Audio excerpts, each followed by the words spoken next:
So in this video, we're going to have a look at some non-calculator exam style questions for LANTITE.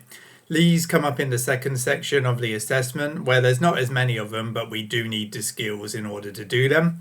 I have plenty more questions like this in my course, so if you are interested in that, check the description box below. Otherwise, we'll just get straight into it. So this first question tells us that in a year 3 and 4 class at a large primary school, there are 6 classes of 31 children and there are 2 classes of 32 children. And we want to figure out how many children there is altogether. So of being a key word here, whenever we see the word of, it should be suggesting to us that we need to multiply. So we need to do 6 lots of 31, so 6 times 31. And you can break this down however you want to, but in my head or on paper, I would be doing 6 lots of 30 is 180 and 6 lots of 1 is 1. So in total, that's 186. And we also need to do 2 lots of 32 because we've got 2 classes of 32.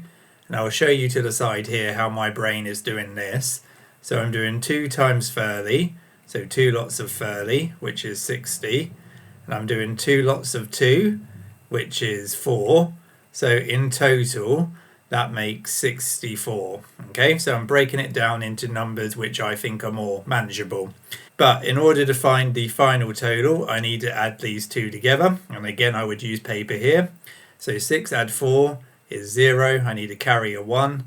1, 8 and 6 make 5, or 15 to be precise, but 5 carried a 1. And then 1 and 1 make 2. So in total, I've got 250 students for my final answer to this question. So this question says that we've got 25 pupils at a secondary school who are on average 5 minutes late arriving to school each day. And they want to know how much time is lost by the group of children per day. So how much time has this group lost in total? So again, we've got a keyword of, so we need to do 25 lots of 5. So 25 times 5. I'm going to use another method here to do this. So some of you might use a column method where you do 5 times 5 is 25, carry a 2, and 5 lots of 2 is 10. Add to 2 gives us 12, so 125. You use whatever method is best for you. So that's 125 minutes, which the group has lost in total. But it's important to remember that there are 60 minutes in an hour. So if I break this 125 down into 60 plus 60 plus 5, I can convert those 60 minutes into hours.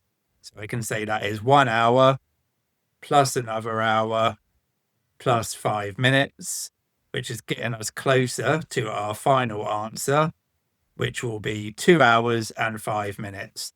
And that's now in the format that the question wants. So the question wanted in hours and minutes. That is 2 hours, 5 minutes. There we go. So really remember that 60 minutes is equivalent to 1 hour. This next question is to do with fraction, decimal and percentage knowledge. So we've got a middle ability year 6 maths class of 25 children, contains 12 boys. And we want to figure out the percentage of the class's girls. So first thing, be careful because we need to do 25 subtract 12 to tell us that there are 13 girls. But we need to find this answer as a percentage. So as a fraction, it's 13 over 25. And throughout my course and videos, I really emphasize that percent means out of 100. So we've got to convert 13 over 25 to a fraction which is equivalent to something over 100.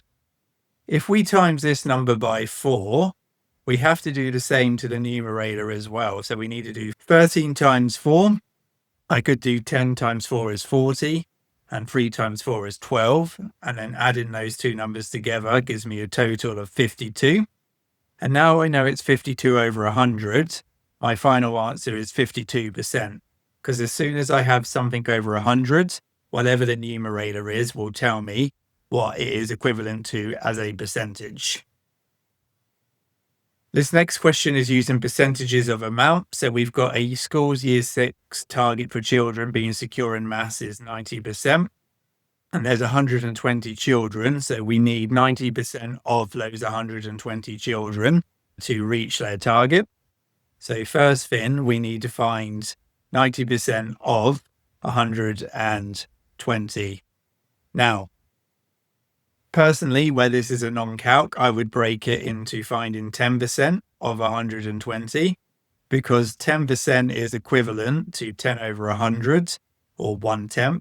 And this is why you might have heard the shortcut that if you want to find 10%, you just take your number and divide it by 10. So 120 divided by 10 is 12. So 10% is 12. But I want 90%. But if I think of 90% as 9 lots of 10%, so 9 lots of 10%, I can therefore calculate that by doing 9 times 10%, which I know is 12. So I need to do 9 times 12, and that will get me 90%. 9 times 12, I could do 9 times 10 is 90, and 9 times 2 is 80. And if I join those together, I get 108. When you break down percentages, there's lots of different ways to do it, but some key ones I recommend is know that 10% you can just divide by 10, 25% you can just divide by 4, and 50% you can just divide by 2. They are some key shortcuts which I mentioned in another video, which should make the non-calc section a lot easier for you and quicker when it comes to doing the mental maths that is required. This next question is one of those classic true or false ones which come up often in LANTITE. So we've been given a table with a bunch of results of a men's 100 meters final race. And we got to say true or false whether the person who finished 4th was in lane 9 and was Blake. So here we need a strong understanding of place value, and just be careful as well, because where they're in a race, it's actually better for the amount to be lower, because that means you were quicker. Okay. So what might be helpful here is actually putting all of these times in a column. So I'm just going to do that because I think things will be a lot clearer. So we've got 10.06, we've got 9.94, 9.89. The next lane was 10.04. Then we have 9.81, 9.91, 9.96, and 9.93. So the reason I've done this is because we can compare place value. Now remember, we're looking for the slowest time, so actually the smallest number. So first off, both these two lanes here with 10.06 and 10.04, they're higher, which you could probably tell straight away, but they've also got a 1 in their temps column where no one else does. So that should confirm to you that they're definitely the slowest two. So I'm going to get rid of them. Now, when I look at the units column, all of the rest of the people have 9.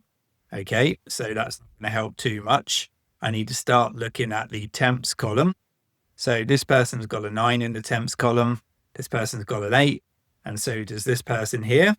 So this helps me confirm that these two people with an 8 in the temps column are definitely first and second.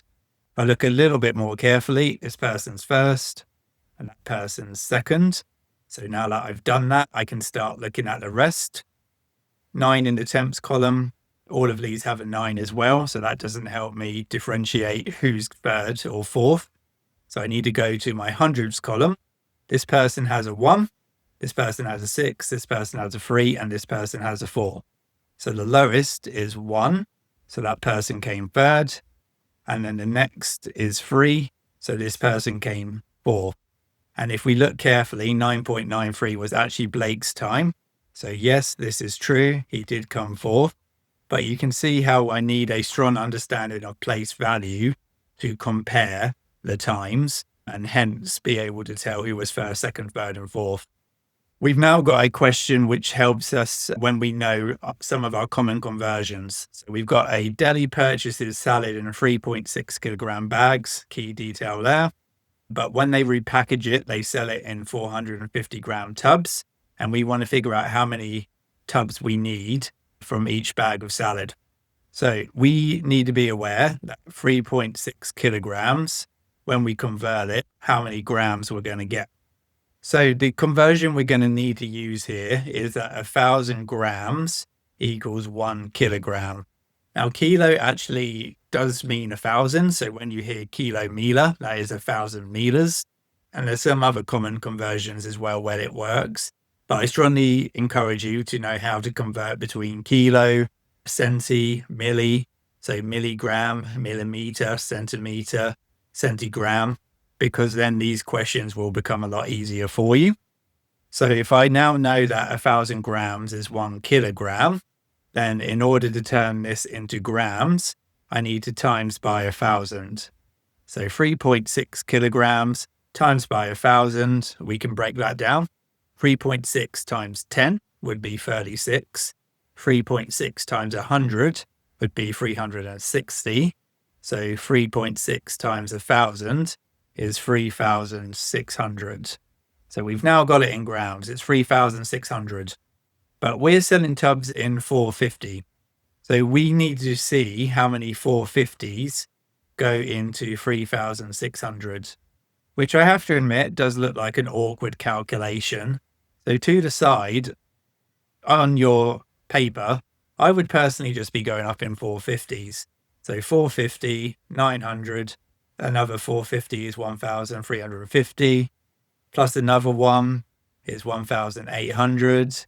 And you can maybe see how many I need already. But if we keep going, 2,250 plus another 450 is going to be 2,700, I believe. We can double check if I don't get the right answer. Plus another 450, 3,150. And then one more gets me to 3,600. And then if I count how many I have there, 1, 2, 3, 4, 5, 6, 7, 8. There we go. My final answer is 8. So where that was a harder division to do, there's nothing wrong with using your paper that you get with you to go up in 450s or whatever the number may be. And finally, we have another question where the fraction, decimal, and percentage knowledge really comes in and helps us. So we've been told as part of a professional development program, modules contribute to a teacher's annual training requirement, annual being a year. A module worth 0.4 represents 2/5 of the requirement that they need to do. So what fraction of the full annual requirement is a module of 0.04? So this is where I actually think the rest of the question is somewhat irrelevant, because if we know that 0.04 has a 4 in the hundreds column, that helps us convert it to a fraction, which is 4 over 100. So I focused on the fact that the 4 was in the hundreds column to help me write it as a fraction. But when I look at the answers to the left from my multiple choice, they are all 1 over something. So we got to use some equivalent fractions here as well. So 4 over 100, if I divide the numerator by 4, it will be an equivalent fraction as long as I divide the denominator by 4. So that gives me 1 over 25, which is option C. So I hope that helps you feel prepared for your LANTITE assessment.